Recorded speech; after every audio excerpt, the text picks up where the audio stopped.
Hoje nós vamos falar sobre a teoria das janelas quebradas, que, no meu ponto de vista, é uma das teorias antropológicas e sociais mais espetaculares, uma das mais espetaculares da história. Então, se você quer entender um pouco sobre essa teoria, como é que a gente aplica essa teoria no nosso dia a dia, para a vida pessoal, para a vida profissional, assiste o nosso bate-papo, o nosso podcast até o final. Um abraço.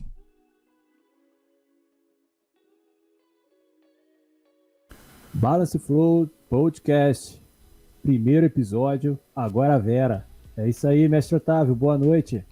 Boa noite, Filipão. É isso aí, o nosso primeiro episódio e vamos em frente. Vamos falar hoje de teoria das janelas quebradas.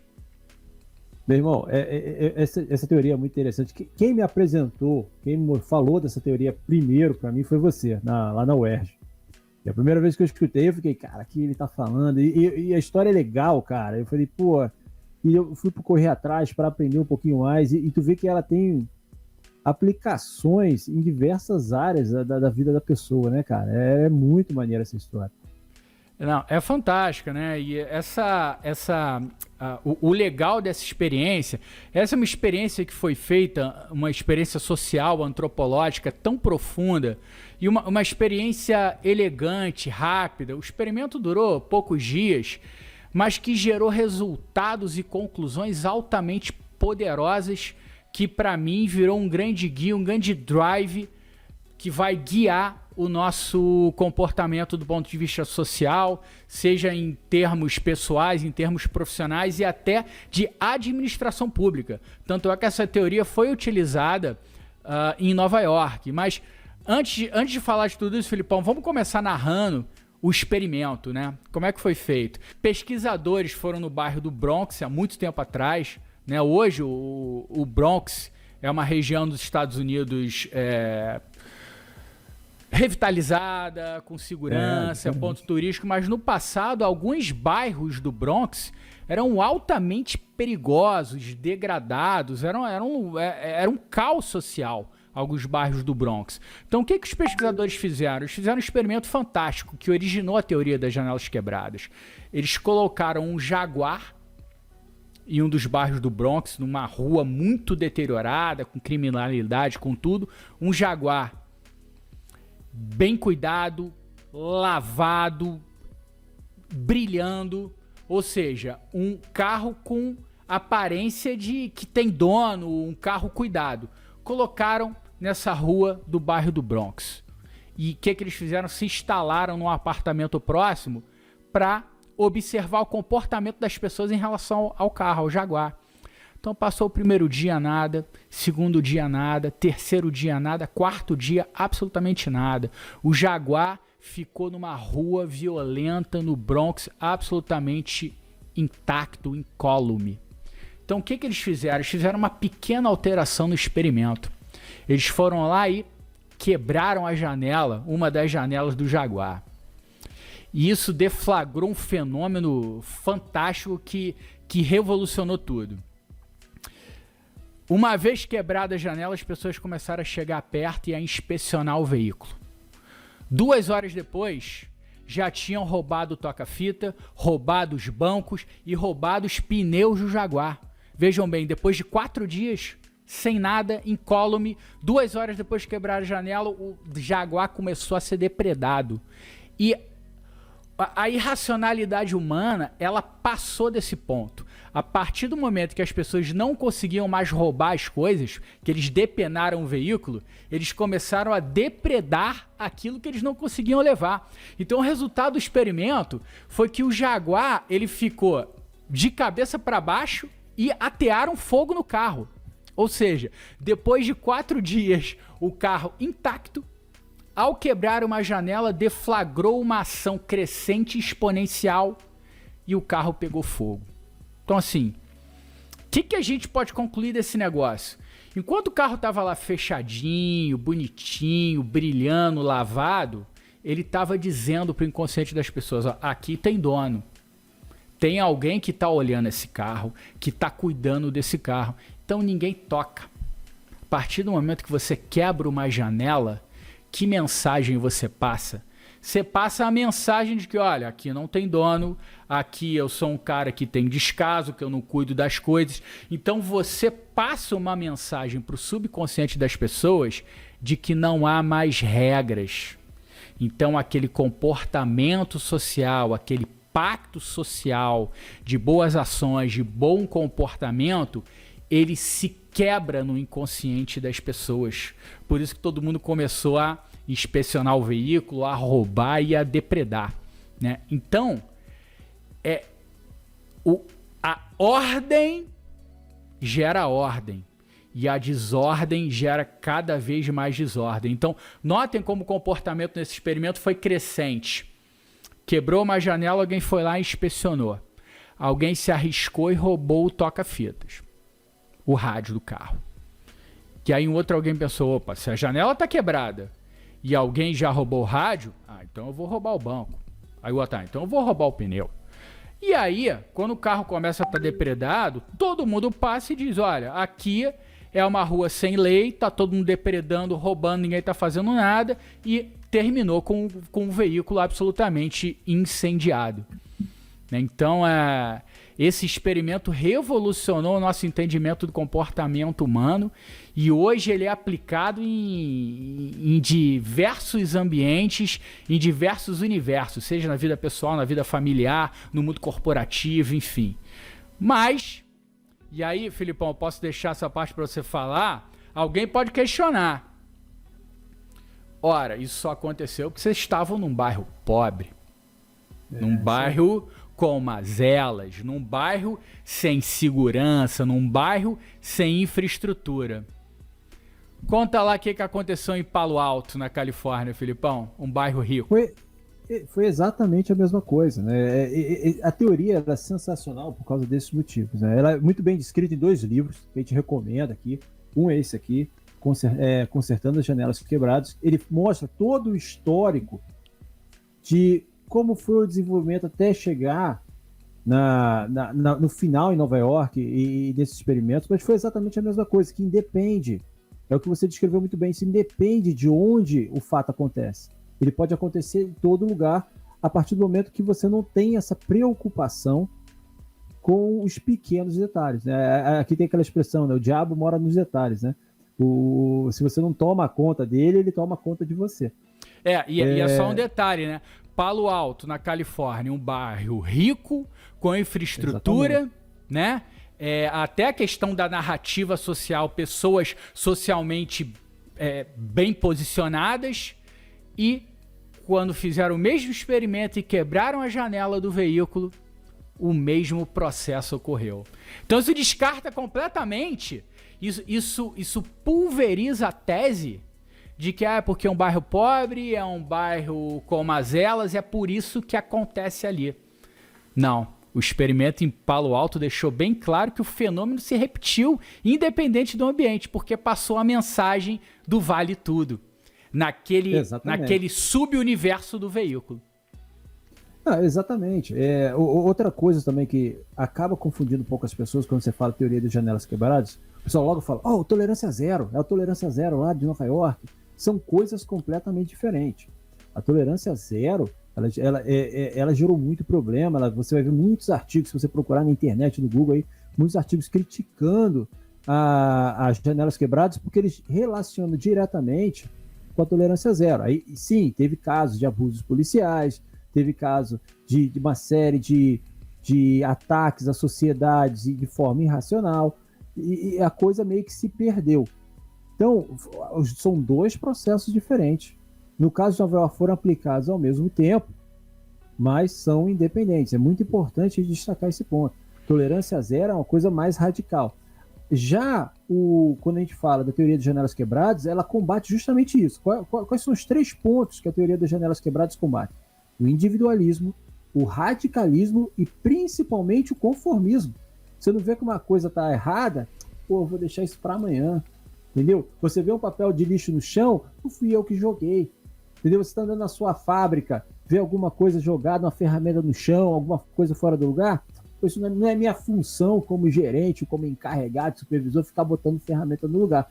Então, ele combate justamente essa postura, né, de contra a ideia de você se conformar com a sua situação. Você está sempre melhorando, está sempre indo à frente. Exatamente, e a teoria das janelas quebradas, quer dizer, ela foi desenvolvida por James Wilson, que é um cientista político, e por George Kelly, que é um criminologista. Então, eles utilizaram esse experimento do veículo para desenvolver a teoria das janelas quebradas. Então, o que eles dizem basicamente? Se você tiver espaços públicos bem conservados, associados à punição de pequenos delitos, os delitos maiores, os crimes mais graves, tendem a cair radicalmente. E eles dão um exemplo do parque. Imagina um parque, uma praça pública. Se a grama está sempre bem cortada, ela cresce, vai lá, o cara corta. Se uma lâmpada queima de iluminação pública, queimou, imediatamente ela é trocada. Se uma lata de lixo está cheia, ela é esvaziada. Ou se uma lata de lixo quebra e ela é trocada. Se você mantém a preservação de um parque com disciplina, o parque sempre bonito, sempre arrumado, e começa a coibir os pequenos delitos, as pessoas vão se sentir intimidadas a cometer crimes mais graves nesse ambiente. E se o contrário for verdade, as pessoas do bem deixam de frequentar aquele local. Você vai passear num parque com a tua esposa e o seu filho, um parque com a iluminação ruim, com o mato crescendo, então você começa a retirar as boas pessoas e abrindo caminho para a malandragem com as pessoas com potencial de cometer delitos mais graves. Não, e é perfeito. E o pessoal também deve estar se comentando, mas, pô, isso é Estados Unidos, pô, o Brasil é diferente, é outra realidade. Pô, a gente tem o metrô.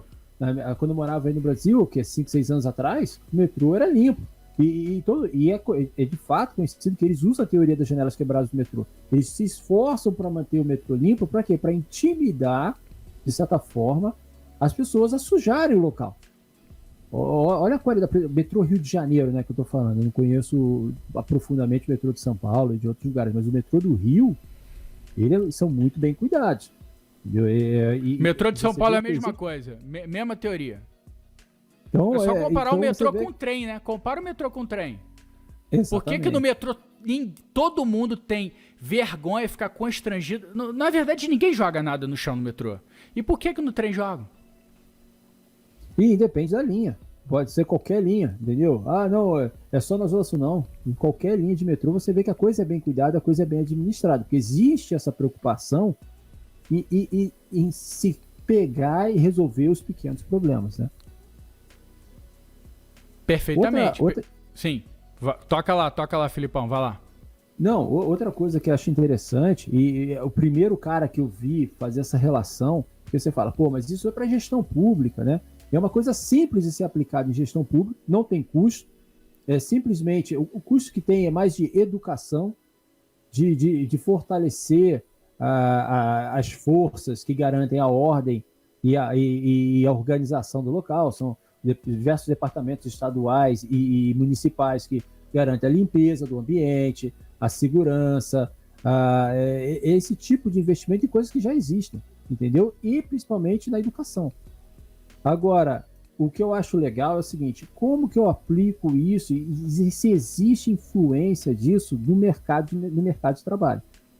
E o cara que eu gosto muito, outro livro que eu recomendo, que está de graça no Kindle, para quem tem o Kindle em inglês, esses 2 livros acho que só tem em inglês, eu procurei em português, não achei, que é Gerenciando as Janelas Quebradas nos Negócios, do Tom DePaoli.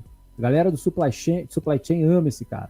O Tom DePaoli, cara, ele escreveu um livro falando de como você aplica a teoria das janelas quebradas no chão de fábrica, e eu gosto desse livro porque esse cara, ele tem uma linguagem, cara, de um cara que trabalhou no chão de fábrica. Não é aquele professor, não é aquele... Nada contra os professores, mas não é aquele consultor. O cara que conhece a realidade, né? Conhece a realidade. Exatamente. E as teoria e prática. Que ele usa. Exatamente. As expressões que ele usa, tu fala, meu irmão, esse cara não foi encarregado, ele foi supervisor, Ele foi alguma coisa de chão de fábrica porque ele conhece a terminologia correta. Então é um livro que eu recomendo para todo mundo, cara. Se você quer trabalhar com chão de fábrica, esse é o livro que você tem que parar e estudar, se esforçar e entender. E ele fala de uma ferramenta que eu uso e aplico, a gente vai conversar isso mais depois, que é o Kaizen. Aí vai ter gente falando, não, Felipe, não é Kaizen, é Kaizen, é Kaiser, é Shazam, não importa, eu vou chamar de Kaizen, porque eu uso como Kaizen, todo mundo entende como Kaizen, eu trabalho com ela há muito tempo, eu tenho intimidade para chamar ela da forma que eu quiser. O que importa é a metodologia que ela oferece, que é uma coisa interessante, cara, que ela fala o seguinte, ela aproxima a gerência fabril do chão de fábrica, porque ela faz um trabalho de que o operador, o soldador, o encanador, quando ele vê algo na fábrica que ele acredita que possa ser melhorado, ele bota num templatezinho de ideia e encaminha isso para o gerente fabril. O gerente fabril, obrigatoriamente, tem que pegar aquele papel, tem que ir no chão de fábrica e conversar com a pessoa que deu a ideia. Calma aí, mas por que você deu essa ideia? O que a gente pode ganhar? Tira foto, tem que entender o problema. Então você acaba quebrando a barreira que hoje em muitos lugares existem entre gerência e operação, que muitos gerentes hoje pensam que tem que estar separado, isso não existe, né? Quanto mais próximo, quanto mais juntos eles estiverem, melhor. E aproxima, bota como responsável quem deve ser da melhoria contínua no processo fabril, que é a operação em si. Cara, ninguém melhor do que a operação para dar soluções. Por quê? Porque ele está na fronte, ele está na frente do problema, ele sabe o que é melhor. Não tem consultor, não tem gerente, é a operação, ela é fator-chave do sucesso. Ele está na origem, quer dizer, aquela primeira janelinha que quebrou, ele já está lá para consertar a janela. Ele viu a janela quebrando, então ele sabe que tem que ser consertado. Então a ideia não é punir, as coisas quebram. É só falar, meu irmão, quebrou, precisamos consertar. Beleza, vamos correr atrás. Não, vamos abrir uma investigação, isso é outra coisa. Foi o seguinte, quebrou, por que quebrou? Por causa disso. Opa, a ferramenta quebrou. Quebrou por quê? Foi mau uso? É a ferramenta ruim? É a ferramenta correta? Então daí já começa a surgir uma série de ideias para melhorar o seu processo. Um caso que eu gosto muito, eu vou pedir para você contar para o pessoal, cara, porque foi você que me contou também, não sei se tu lembra, da pasta de dente, da caixa da pasta de dente, que estava tendo um problema Você lembra dessa história? Lembro. Que eventualmente tinha a máquina que ela embalava o tubo da pasta de dente na caixa, né? Só que eventualmente a máquina errava. Então, não se sabia ao certo se a pasta de dente estava dentro da caixa. Então os caras pensaram, pô, vamos trocar todo o maquinário, vamos colocar uma balança sofisticada para medir o peso da caixa e etc. Aí um operador de chão de fábrica conhecia tudo, ele deu uma ideia brilhante. Falou, põe um ventilador, se a caixa estiver leve, ela vai voar e só vai passar as caixas que estão com pasta de dente dentro, com peso adequado. Então, identificava o problema e já tirava da linha. Claro que foi uma solução lá em cima da hora, mas revela a criatividade e principalmente a agilidade para você resolver os problemas. Já resolveram o problema temporariamente e, evidentemente, no segundo momento, geraram uma solução um pouco mais duradoura de longo prazo. Mas resolveram o problema. Quer dizer, qual é a lição aqui? Conserte a janela. Exatamente. Escute a operação. Entendeu? Exatamente. Você não vai consertar a janela sem entender qual é o problema da janela. Entendeu? Perfeito. Você tem que estar próximo da operação. É isso a essência de tudo com relação à parte de negócios. A gente fala muito de fábrica, de construção, porque são os nossos meios. Mas se você for ver escritório, é a mesma coisa. O administrativo é a mesma coisa. Entendeu? Às vezes é uma iluminação ruim. Pô, o cara tá trabalhando, a luz de cima do cara queimou. Entendeu? Você passa todo dia e não vê que a luz que o cara trabalhando tá queimando. A performance do cara cai, o cara começa a ter dor de cabeça. E, pô, é uma coisa simples, é só trocar a lâmpada. E pegando o gancho, esse livro aqui, ó, Manual de Gentilezas do Executivo, do Steve Harrison, ele fala sobre isso, né? Ou seja, ele invoca a teoria das janelas quebradas e fala como aplicá-la num ambiente corporativo. Então ele começa dizendo o seguinte, você vai receber um cliente, Mais do que isso, você vai receber um funcionário antes de receber o cliente. E esse funcionário novo chega para trabalhar numa empresa e ele percebe o que você falou. Iluminação ruim, o banheiro não muito limpo, com um pouco de cheiro, o carpete um pouco sujo, encardido. Aí você já vai tendo essas mensagens subliminares. Poxa, esse é o ambiente?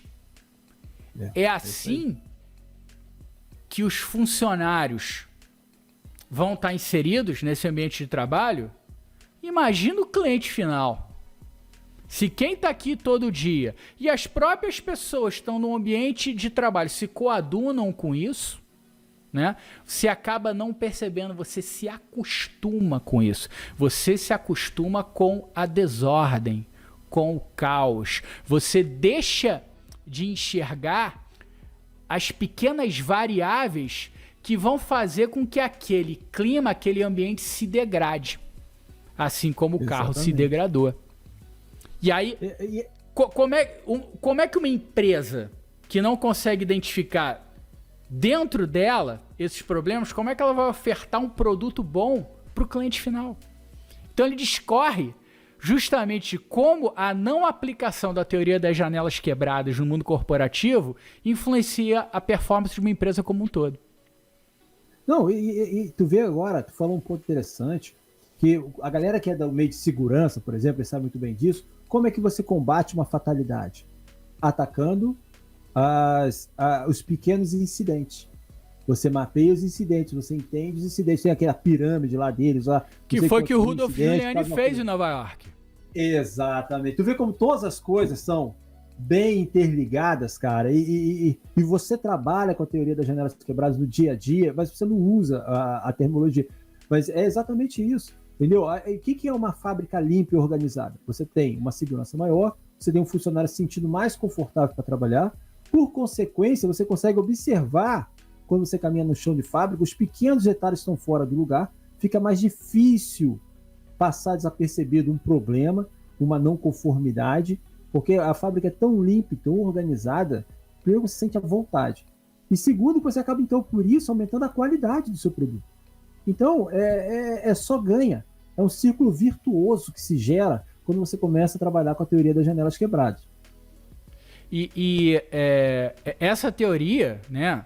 Claro que a gente está exemplificando aqui dentro do ambiente corporativo, mas ela pode ser estendida para o ambiente da gestão pública. Não só a criminalidade, como o Rudolf Giuliani fez muito bem, inclusive, né? Vamos fazer uma defesa a ele, porque surgiu a narrativa de que a teoria das janelas quebradas era utilizada como justificativa para violência, para uma polícia um pouco mais hostil. Não foi nada disso. Eles foram altamente disciplinados no sentido de coibir os pequenos delitos, e isso gerou uma queda vertiginosa nos índices de criminalidade de Nova York. Ou seja, estava há 20, 30 anos os índices de criminalidade estagnados, e aí quando ele aplica essa abordagem, os índices despencam.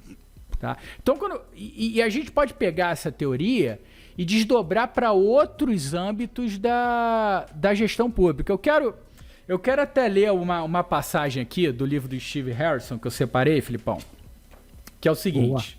Né? Na verdade, o Malcolm Gladwell, ele é um outro autor que escreveu um livro interessante também sobre teoria das janelas quebradas. E ele diz o seguinte, o livro é de Tipping Point. Ele diz o seguinte, imagine um prédio com algumas janelas quebradas. Se as janelas não forem consertadas, a tendência é que vândalos quebrem algumas outras. E aí tudo bem. No final, eles até podem arrombar o prédio. E se ele não estiver ocupado, talvez se apossem de alguns apartamentos ou acendam fogueiras dentro deles. Alguma familiaridade com o Brasil?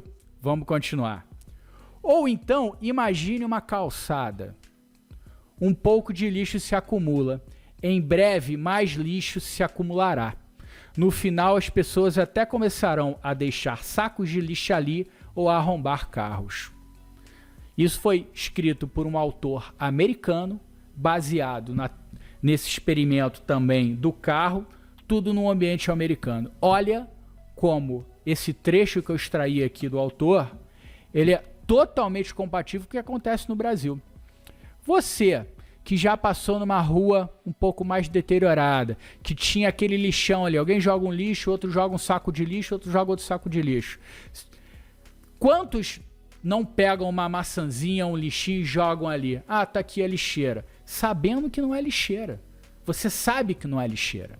Mas quando você passa num ambiente deteriorado, num lixão formado no meio da rua, algo acontece que você se dá o direito de quebrar as regras. Ora, se tá todo mundo jogando aqui e virou lixão, eu vou jogar também. Se vale tudo, essa é a nova regra, então não tem lata de lixo, eu vou jogar aqui. Se fosse num ambiente controlado, você manteria o lixo no seu bolso até chegar em casa e jogar no lixo. Então, ele também dá exemplos aqui de como isso pode ajudar na administração pública, num bairro. A teoria das janelas quebradas, se bem aplicada, ela pode salvar um bairro ou destruir um bairro.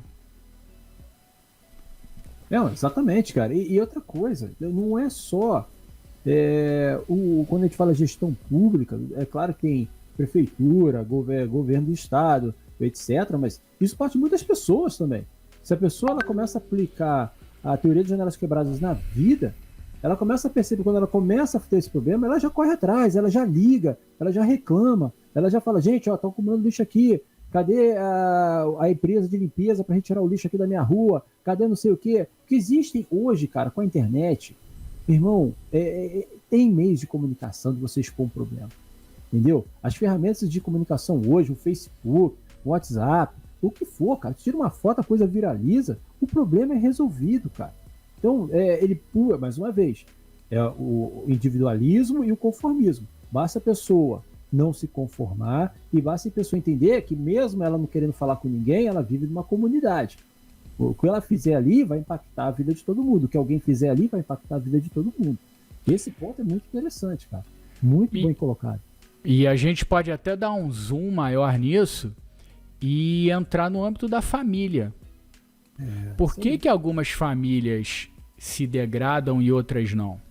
Né? São os pequenos atos de desrespeito. Você levanta a voz para sua esposa, você fala um palavrão na frente do seu filho, são pequenas janelinhas que você vai quebrando. Então, depois de anos dentro desse ambiente familiar, você olha para trás e fala, nossa, destruí a minha família. Aí você tem um filho que cresce sem referências, sem respeito, porque você foi deixando as janelas se quebrarem, você foi deixando os caquinhos se acumularem. Não sei o que estou dizendo isso, né? Os pesquisadores que desenvolveram essa teoria, eles também versam sobre o impacto de você perder o zelo pela gentileza dentro da família, pelo respeito mútuo.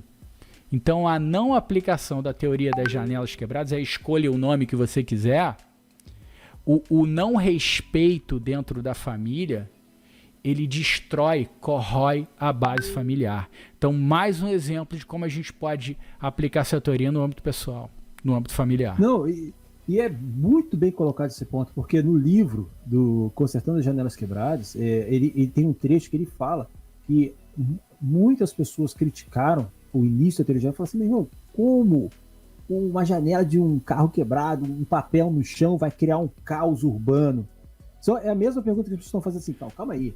Entendi, indústria e tal, mas como é que um copo que eu deixo de lavar todo dia, ou porque eu fico mexendo no celular, na mesa, na hora da janta, vai impactar no futuro da vida do meu filho? Pô, eu tô investindo em grandes escolas. Cara, esse pequeno detalhe aqui explode. Quem aqui nunca brigou com o seu parceiro, sua parceira, e porque no meio da discussão fala, porque você não lavou o copo, porque você não trocou o rolo de papel higiênico. Aí tu fala, meu irmão, não tô falando disso, mas como que isso vai parar? É a teoria da janela quebrada. É isso aí. A coisa que estão discutindo hoje é muito mais grave do que eu, mas começou com o quê? Com esse pequeno detalhe, um copo que deixou de lavar, o rolo de papel higiênico que esqueceu de trocar. São os pequenos detalhes, cara. Que vai minando. Exatamente. E, inclusive, os autores falam até a questão da alimentação, do cuidado com o próprio corpo. né? Assim, todo mundo já passou por isso, né? Você procura ter uma dieta um pouco mais controlada, regradinha, etc. Aí chega um final de semana, você põe o pé na jaca. Vai para um churrasco, come pão de alho, come queijo, enfim, sorvete. Isso foi num sábado. Aí chega no domingo, que é para você voltar ao normal, você diz assim: como o sábado já foi ruim mesmo, então domingo eu vou continuar. Aí deflagra um processo de engorda novamente. Por quê? Porque você utilizou como justificativo o dia anterior para continuar cometendo delitos. O carro já se incendiou mesmo, então eu vou continuar com os meus delitos. É impressionante. Já que eu vou comer direito. Então eu vou comer direito, né? Já começou, então eu vou terminar. Isso nada mais é do que a consequência da não aplicação da teoria das janelas quebradas. Não, uma janela gerou a quebra de outra janela que gerou delitos maiores. Você está cometendo em você mesmo delitos maiores porque você se permitiu delitos menores.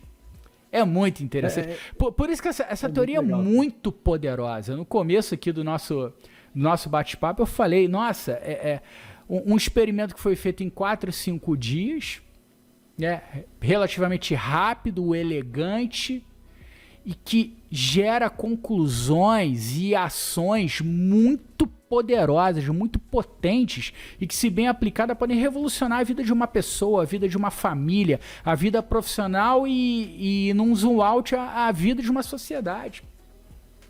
Cara, então é muito legal. É muito legal. Isso é muito legal, cara. E pra galera de RH, tem um artigo aí que saiu da Business Express, que ele usa a teoria das janelas quebradas para a parte de como combater o assédio sexual, o assédio moral dentro das empresas, aplicando a teoria das janelas quebradas.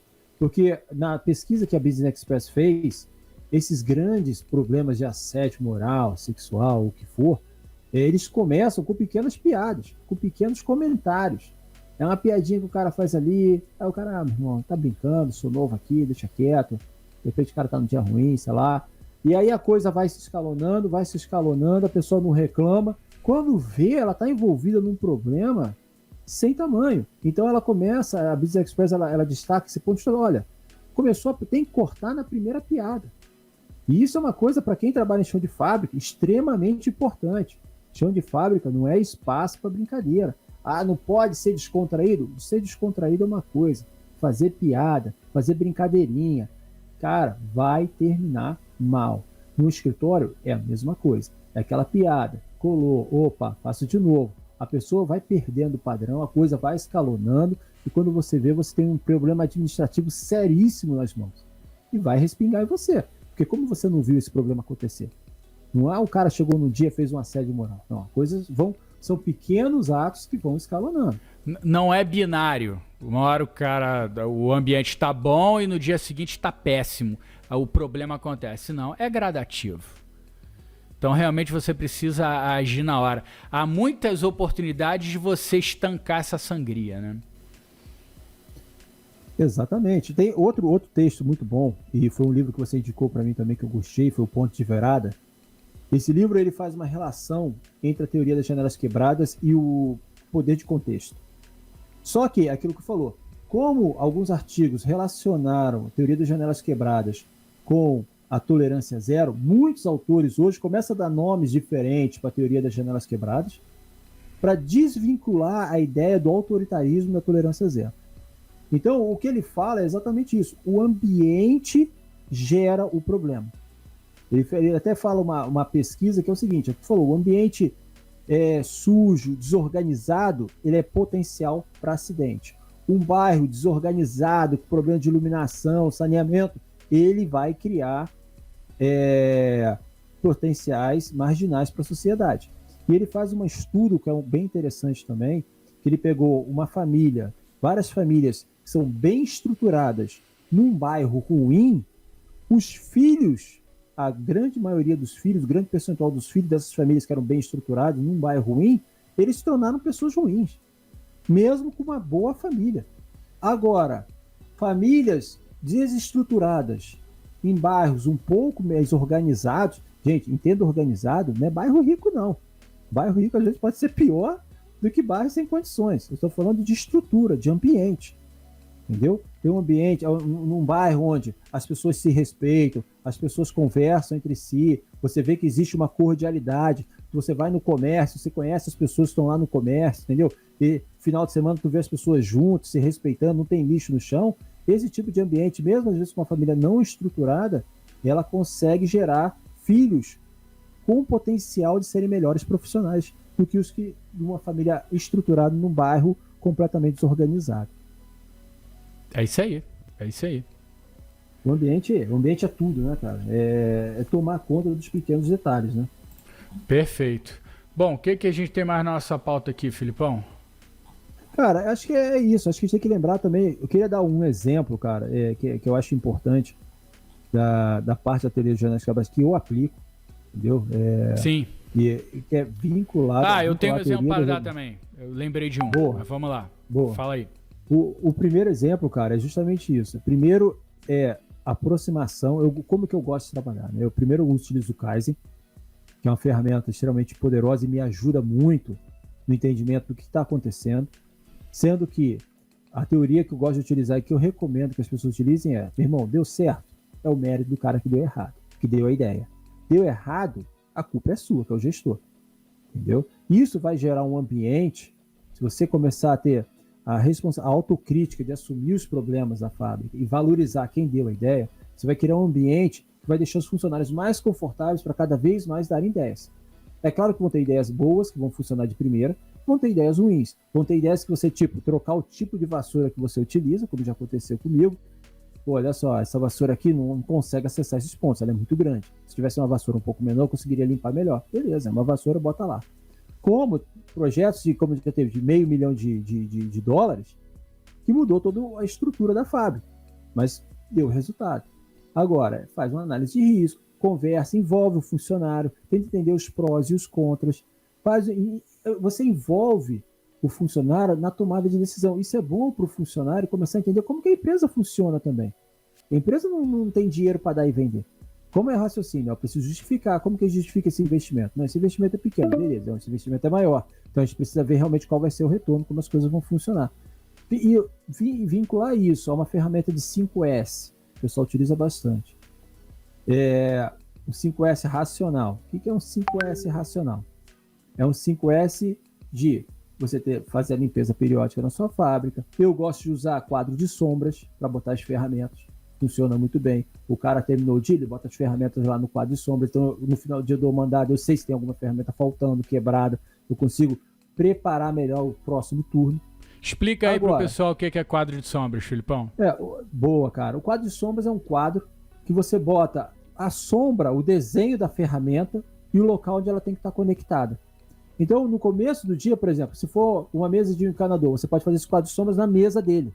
Quais são as ferramentas que ele precisa utilizar no dia seguinte? Tem a caixa dele de ferramenta, a caixa dele vai ficar localizada aqui. Qual é a lista do material que tem que ter dentro da caixa? Esses são os itens que tem que ter dentro da caixa. Quais são os materiais que não ficam dentro da caixa? São esses. Para o soldador, a máquina de solda, as ponteiras dele, o eletrodo, ele tem que devolver para te garantir a qualidade do eletrodo. Esses detalhes são algo coisas que você marca. Simples que faz toda a diferença do ponto de vista de organização. Exatamente, visual, tem que ser visual, de você passar e olhar, tinha que ter, por exemplo, um martelo aqui. Cadê o martelo? A sombra ali, o desenho de um martelo sem o martelo. Tá faltando um martelo. Ou perdeu o martelo, ou o martelo quebrou. Então você começa a entender. Então, independente, eu tenho que repor o martelo, porque amanhã ele vai precisar do martelo. Então você já começa a correr atrás do problema antes que o cara venha recorrer, ou que ele vai pegar o martelo em outro lugar, porque ele vai querer trabalhar. Ele vai querer dar o salto dele, vai dar o pulo dele para começar a fazer a performance dele. Então, se de manhã ele já chega a dar o martelo lá e depois, sim, você entende. O que aconteceu com o martelo que estava aqui? Sumiu, não, quebrou. Então comunica, me avisa, entendeu? Vamos lá, vamos correr atrás. O que aconteceu com o martelo? É boa qualidade? Esse martelo é vagabundo. Então, beleza, vamos procurar outro fabricante. E daí começa aquele ciclo virtuoso, começam as ideias. E tudo começa por um simples quadro de sombras. É muito legal. É simples assim, cara. As melhores soluções, cara, são as mais baratas, cara. Sempre vão ser as mais baratas. É a ideia do ventilador na frente da caixa. Entendeu? Esse é o exemplo da importância de você estar próximo da sua operação. e eu vejo resolver muita o problema rapidamente. Não deixar o passivo se acumular. Cara, isso faz toda a diferença. Não deixa o passivo se acumular. 1 mais 1 não é igual a 2 quando você fala em passivo. 1 mais 1 é igual a 10. Para resolver vários passivos diferentes, tudo embolado. Você vai ter que perder tempo para voltar no passado, para lembrar, para identificar, para separar, para priorizar.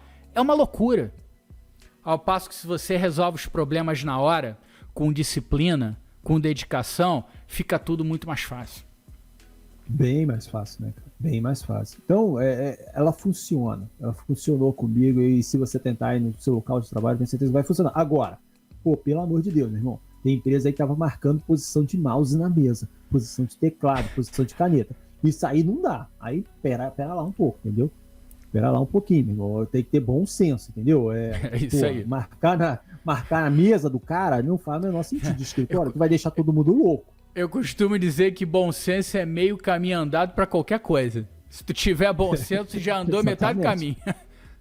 Porque, cara, é aquele negócio, cara. Toda vez que alguém te falar uma ferramenta, a gente tá falando aqui a ferramenta, né? Cara, pega alguma coisa, tenta ler, tenta ouvir outras opiniões para formar sua opinião.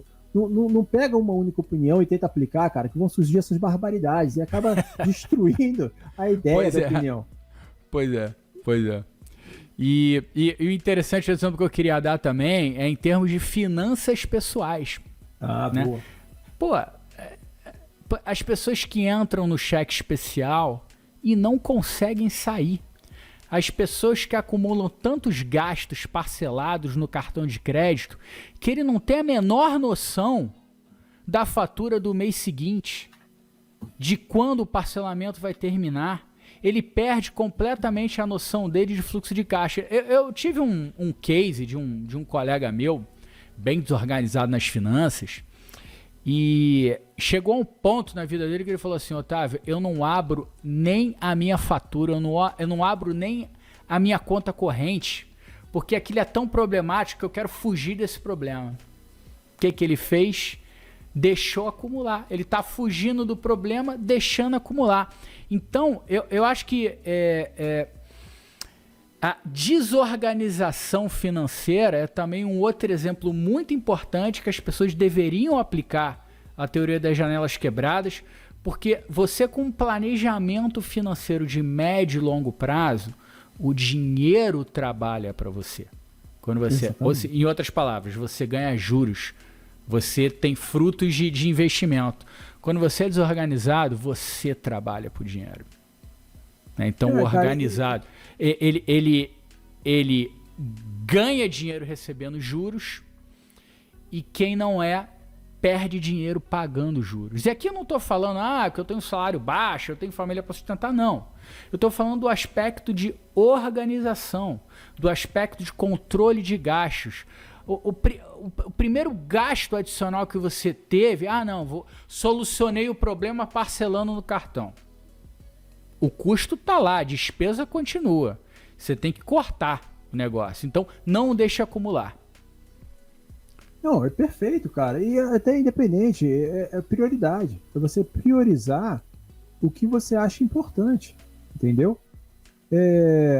Não é gastar, se endividou, fez um financiamento muito caro, não adianta fazer outro se não pagar esse primeiro, entendeu? Emergências acontecem, então não dá para você ficar abrindo financiamento, pegando empréstimo, a coisa uma hora vai estourar, entendeu? Mas eu preciso ter um carro zero. Porra, precisa mesmo, cara, entendeu? Eu preciso ter esse videogame, eu preciso sair para beber todo final de semana. Pô, meu irmão, o que é prioridade quando você tem a família? Para mim é alimentação Exato. E educação dos filhos, entendeu? Tem gente que deixa de comer para dar comida pro filho, meu irmão. Isso é prioridade. Mas por outro lado, tem gente que prefere comprar o boné e o tênis caro a dar valor à família. Por quê? Porque muito provavelmente já se construiu aquele ambiente degradado familiar que a gente falou no meio aqui do nosso bate-papo. E aí isso vai fazendo a pessoa perder o rumo cada vez mais. Mais uma vez, a gente não está julgando ninguém. A gente está falando o seguinte: combata os pequenos problemas antes que eles se tornem problemas que sejam mais difíceis de ser superados. Entendeu? Tudo que acontece na sua vida, 50% você tem uma parcelinha de culpa aí, meu amigo. Então, Entenda então os problemas, localize e comece a trabalhar nas pequenas coisas, cara. Resolvendo pequenos problemas, pequenos empréstimos, pequenas situações dentro da tua fábrica, dentro da sua casa, tendo a preocupação com a tua família, com a tua esposa, com o teu filho, com o teu marido, o que for, entendeu? Perfeito, Filipão. Perfeito. Vamos lá, cara. O próximo tópico aí pra gente falar é basicamente a gente agradecer a galera que participou do nosso piloto aí, muitas ideias, cara, com relação a som, cenário.